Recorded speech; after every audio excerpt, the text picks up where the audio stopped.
Hey everybody, and welcome to Set the Pipe Division 1 time. Let's get to it.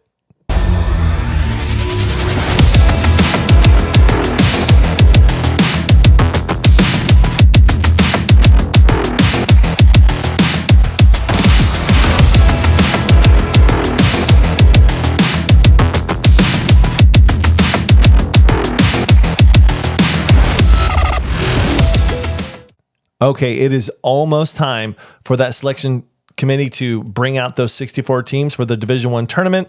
So let's talk about some of the things that I got to see on TV. I actually got to see the Missouri Valley Conference Finals between UNI, University of Northern Iowa versus Drake. Great match, went 5 sets, 15-13. I've got highlights of that and some interviews. So wait towards the end of this broadcast and you'll see some exciting stuff. This is what it's all about. But in the meantime, let's kind of break down a couple of conferences, and because we have some at-large possibilities out there, and I think the selection committee is going to have a rough time this year, not only to pick them, but also to match them. Let's take a look at the Big Ten real quick. And Wisconsin ran the show this year, 19-1. I mean, they absolutely crushed it in conference, 25-3 overall. Their win streak is 18 matches in a row right now. So then you go down to the second place team, Nebraska, third place, Ohio State in the Big Ten, but they got upset a couple times towards the end of the year right now. So they're kind of limping in. They're on a 4-match losing streak right now. Overall, 19-9. They'll get in. Minnesota, 19-8. They're fourth in the Big Ten. Penn State, 24-7, even though they were 13-7 within their conference. And Purdue, and I think Purdue's going to get in, and those top 6 probably should do it. We'll have to see for sure, but Big Ten always strong. They're going to bring a big presence. I got to see the University of Central Florida and Houston match, and not only was it good volleyball, but there was some high drama there. So if this match went 5, no matter who wins or who loses, Houston gets the automatic bid. But if UCF wins, no matter 3, 4, or 5, they share the conference title. So, and then there was a scenario where I think if Central Florida wins it in 4, they get the automatic bid with the tiebreaker. So tons of drama. Central Florida actually wins in 5. They tie for the conference, but Houston automatically goes. But Central Florida's got to go. I mean, that's just the way it is. So that's just another at-large bid that's going to be taken away. It was a really fun match to watch. Let's take a look at the Pac-12. Stanford wins the conference at 19-1 in conference. Second place was Oregon at 17-3. Washington State was third with a 14-6 conference record, but they were 22-9 overall. USC will get in. They were 21-10 overall. They were 13-7 in conference. And then it gets pretty interesting because the last 2 went 20-10. That's Colorado and Washington, 12-8 in conference. Do you take them both? Do you not take them? It's going to be interesting. I would assume Pac-12 is going to get 4, if not 6 in. Like I said, it's going to be tough for that committee to really choose and also match up. Okay, so let's talk about the SEC for a little bit here. So Florida and Kentucky, both 15-3 in conference. Florida 23-5 overall. Kentucky 20-7. Then you have Georgia at 22-7. Then the interesting one, who went 11-7 in conference, but went 17-13 overall. Tennessee, pretty good RPI. That really plays a factor in all this. They get in, but also you get Auburn, 21-8, 10-8 in conference, and Arkansas is at 20-8 and 11-7 overall. So you got to think, okay, is the SEC going to pull off 6 teams? And I mean, that's so many at-larges that are filling the void right now.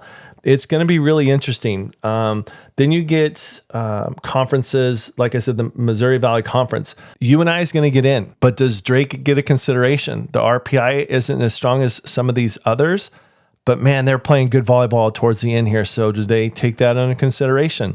You have the Mountain West, who UNLV absolutely ran the show this year. They absolutely took that conference, but then out of nowhere at the conference tournament, Utah State comes and wins this as the 4 seeds. They get the automatic bid. So now you know UNLV is going to get the one of the at-larges. So that's going to be interesting. So I want to go over the ACC in the Big 12, but remember, I've got those highlights. I want you to watch those highlights at the end here. You get to see some parent reactions. You get to see Sid Peterson, who was at Texas, and her twin Bailey just reacting after they won. It was such an exciting match. I got a couple of statements from Bobby, their head coach, and this is what the end of the season to make that automatic bid. This is what it's all about. So stay tuned. So let's take a look at that ACC. Louisville and Pitt wound up 17-1, both of them in conference. They'll get in.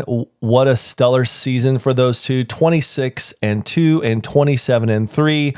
Georgia Tech getting stronger and stronger every year, 20-7 overall, 13-5 in conference. Then you get the other two. Do these two teams make it?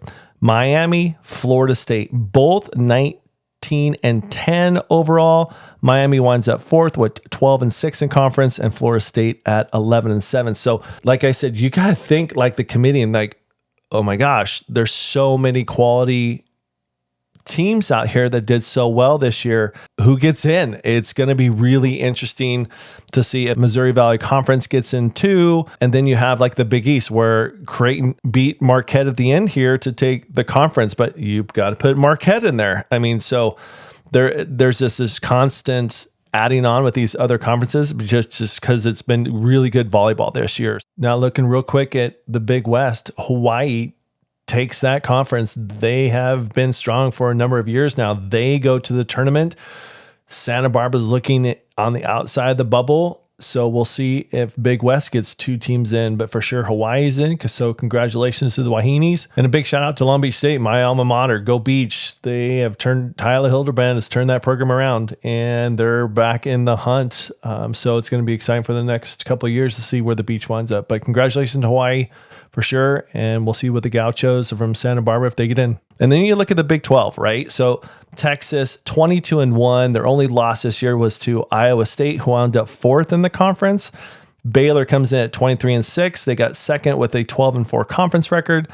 TCU and then Iowa State. TCU 16-10 overall, but they took third in the Big 12. That's got to be considered. That's a tough conference. Probably where it's going to be cut off if Iowa State actually gets in or not. So again, this is exciting time. If you can't tell, like I'm excited about this. I'm kind of starting over my words. I don't know how much editing I'm going to do, but nonetheless, this is exciting stuff. So stay tuned for those highlights. Like I said, there's parent reactions and players and the whole deal. So watch till the end. And thanks for watching Set the Pipe.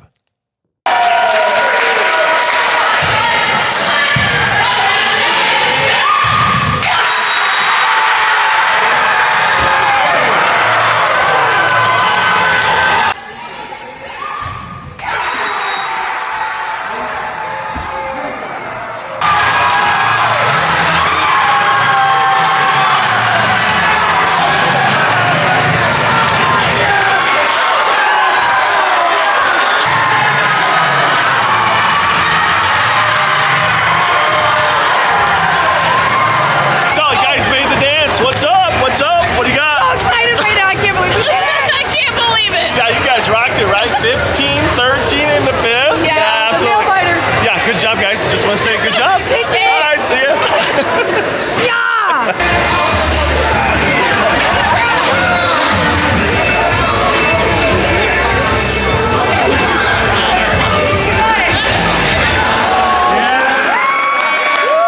All right, you two. There we go. Going to the dance. What do you guys think? Pretty awesome. So you just won. We just won. I know, right? How's that? It's amazing. I mean, the journey if you think about 365 days ago and where this team was at and the mission that they've been on, and there's nothing easy about any of this, but they just hung in there, and I'm just so incredibly proud of each and every one. And you get your two daughters out there. They played great.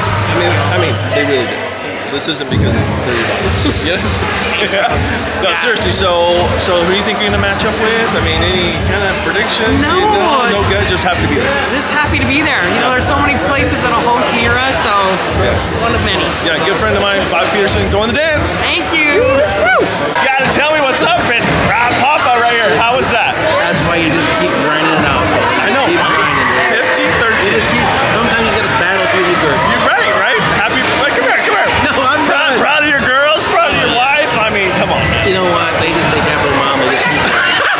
they're on the court, they're probably pretty happy. Yeah.